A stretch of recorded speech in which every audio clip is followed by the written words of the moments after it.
नमस्कार साथीहरू and Oli knowledge club YouTube च्यानलमा यहाँहरूलाई स्वागत छ। आज फेरि हामीले नेपाल प्रिमियर लिग सिजन 2 2082 मा भएको नेपाल प्रिमियर लिगको बारेमा मात्र रहेका क्वेसनहरूको समाधान लिएर उपस्थित भएका छौँ र यो भिडियो यहाँहरू लोकसेवा आयोग, प्रदेश लोकसेवा आयोग, विभिन्न प्रतिस्पर्धात्मक परीक्षाको तयारी गर्दै हुनुहुन्छ र समसामयिक सामान्य ज्ञानमा रुचि राख्नुहुन्छ भने यो भिडियो यहाँहरूको लागि अत्यन्तै महत्त्वपूर्ण रहनेछ। सुरु गरौँ है त पहिलो प्रश्नबाट। दोस्रो नेपाल प्रिमियर लिगको उपाधि विजेता टोली कुन हो? र यस दोस्रो नेपाल प्रिमियर लिगको उपाधि विजेता टोली चाहिँ लुम्बिनी लायन्स रहेको छ र उपविजेता भने सुदूरपश्चिम रोयल्स रहेको छ। विजेता लुम्बिनी लायन्सले प्राप्त गरेको पुरस्कार राशि कति रहेको थियो? रु 1,10,00,000 रहेको थियो भने उपविजेता पश्चिम रोयल्सले प्राप्त गरेको पुरस्कार राशि चाहिँ रु 51,00,000 रुपियाँ रहेको थियो। अर्को प्रश्न हेरौँ।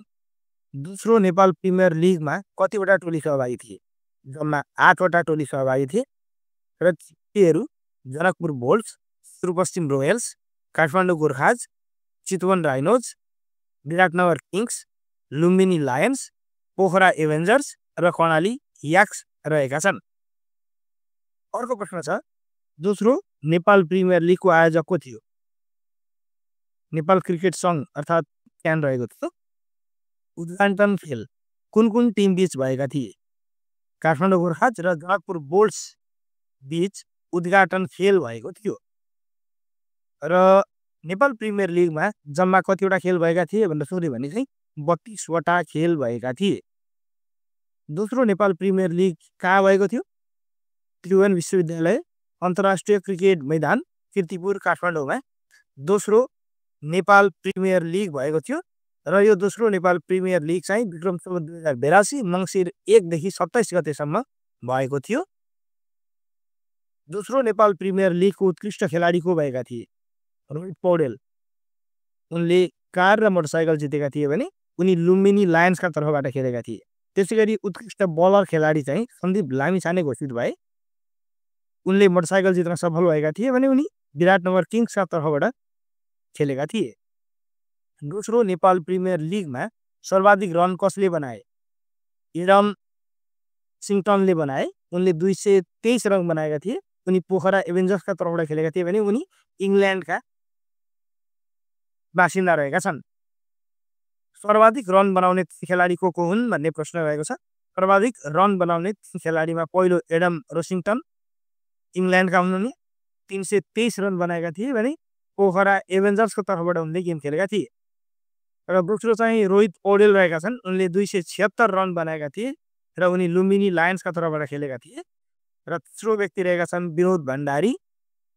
264 रन उसले बनाएका थिए भने उनी सुदूरपश्चिम रोयल्सका तर्फबाट खेलेका थिए। शतक हान्ने खेलाडी को थिए भनेर सोधेको छ। मार्क वाट कर्णाली याक्सका तर्फबाट र एडम रोसिङटन पोखरा एभेन्जर्सका तर्फबाट दुईजना खेलाडीले चाहिँ शतक हानेका थिए। Mark Watt, Adam रोसिङटन।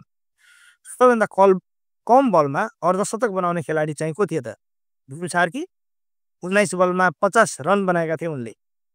भने सर्वाधिक विकेट लिने 3 खेलाडी चाहिँ पहिलोमा सन्दीप लामिछाने 17 विकेट विराटनगर किङ्स, दोस्रो शेर मल्ल 17 विकेट लुम्बिनी लायन्स र तेस्रो अविनाश बोहरा 17 विकेट सुदूरपश्चिम रोयल्सका तर्फबाट खेलेका थिए। भने सर्वाधिक विकेट लिने 3 खेलाडी सन्दीप लामिछाने, शेर मल्ल र अविनाश बोहरा रहेका छन्। त्यसैगरी दोस्रो नेपाल प्रिमियर लिगमा ह्याट्रिक विकेट लिने खेलाडी को थिए?